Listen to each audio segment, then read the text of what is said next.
Hello বন্ধুরা, আশা করি তোমরা ভালো আছো। আমরাও ভালো আছি। প্রতিদিনের মতো আবারও চলে আসলাম অনেকগুলো পেঁয়াজ নিয়ে তোমাদের সামনে। তোমরা ভাবছো পেঁয়াজ দিয়ে আবার কী করবে, কী রেসিপি? হ্যাঁ গো বন্ধুরা, হয়। চলো প্রথমে কেটে নিলাম, দেখলে জিরি করে কেটে নিয়েছি। আর এই পাশে নিয়েছি রসুন আর বেশ খানিকটা কাঁচা লঙ্কা।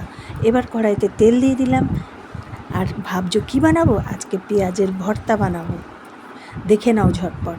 প্রথমে তেলের ভিতরে ঠিক অল্প তেল দিয়েছি, তারপরে দিয়ে দিলাম রসুন, তারপরে দিলাম পেঁয়াজ, তারপরে দিলাম কাঁচা লঙ্কা দিয়ে ভালো করে নাড়াচাড়া করে নেব। একদম লাল লাল করে ভাজবো না। এক এবার ভালো করে সুন্দর করে বেশ ভেজে নেব।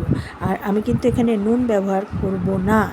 তোমরা চাইলে নুন ব্যবহার করতে পারো, কিন্তু নুন ব্যবহার করলে জলটা বেরিয়ে যাবে, তখন কিন্তু আর পেস্টটা ভালো হবে না, আর অনেক দেরি হবে তাতে। যাই হোক, কথা বলতে বলতে এদিকে কিন্তু দেখো পেঁয়াজগুলো কিন্তু আমার ভাজা হয়ে আসছে। এবার দেখো ভাজা হয়ে গেছে, কড়াইতে দেখছো লেগে গেছে। এবার আমি একটা মিক্সির জারের ভিতরে তুলে নেব। তুলে নিয়ে ঠান্ডা করব, তারপরে একটা পেস্ট তৈরি করে নেব। আর কে কে পেঁয়াজের ভর্তা খেয়েছো অবশ্যই আমাকে কমেন্ট করবে। আর যদি তোমরা না খেয়ে থাকো, একবার করে খেয়ে দেখো। যাই হোক, এইদিকে পেস্ট হয়ে গেছে। আর এইদিকে কড়াইতে আবারও তেল দিলাম, কালো জিরে দিলাম, দিয়ে এবার পেস্টটা ঢেলে দিলাম। দিয়ে এবার আচ্ছাটি করে বেশ কষিয়ে নিচ্ছি, দেখতেই পাচ্ছ।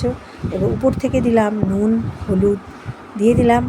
দেওয়ার পরে আবার সামান্য 4-5 দানা একটু চিনির দানা ছড়িয়ে দেবো, 4-5টা দানা, বেশি না।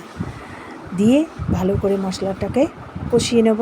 মশলা না, পেঁয়াজটাকে ভালো করে বেশ নাড়াচাড়া করে নেব। আর কালারটা আস্তে আস্তে কিন্তু আসছে। আর ঝাল কিন্তু একটু হবে, ঝাল ঝাল না হলে কিন্তু ভালো লাগবে না। আমরা একটু ভর্তা বা যে কোনো গামাখামাখা জিনিসে একটু ঝাল ঝাল হবে, মশলা ছাড়াই হোক, কিন্তু একটু ঝাল হবে, খেতে ভালো লাগবে। আর দেখো এইদিকে একটু কালারের জন্য আমি একটু টমেটো সস ব্যবহার করলাম। এটা তোমরা যদি মনে করো যে দেবে, না দিলেও না দিতে পারো, কোনো অসুবিধা নেই। আর তোমরা যদি মনে করো এর সাথে আমি একটা টমেটো দেবো, তাও দিতে পারো। তা আমি টমেটো দিইনি, আমি স্রেফ একটু টমেটো সস দিয়ে আবারও কষাচ্ছি, একদম যেমন কষানো হয় ঠিক সেরকম। আর উপরে দিয়ে দিলাম পোস্ত দিয়ে পেঁয়াজ ভর্তা কে কে খানে আর গালে বাঁধবে একটা একটা করে, বেশ ছোটো ছোটো দানা, বেশ গালে বাঁধবে, আর খেতে কিন্তু একদম ইয়ামি। দেখো এদিকে কিন্তু আমার রেডি হয়ে গেছে পেঁয়াজ পোস্ত। এবার আমি চলো নামিয়ে নেওয়া যাক। দেখো নামিয়ে নিয়ে একটা গর্ত করে নিয়েছি, গর্তের ভিতরে আমি ঘি দিয়ে রেখে দেব। এবার খাওয়ার সময় কেটে কেটে দেব। আর কেমন লাগলো পেঁয়াজ ভর্তাটা অবশ্যই কিন্তু কমেন্ট করবে।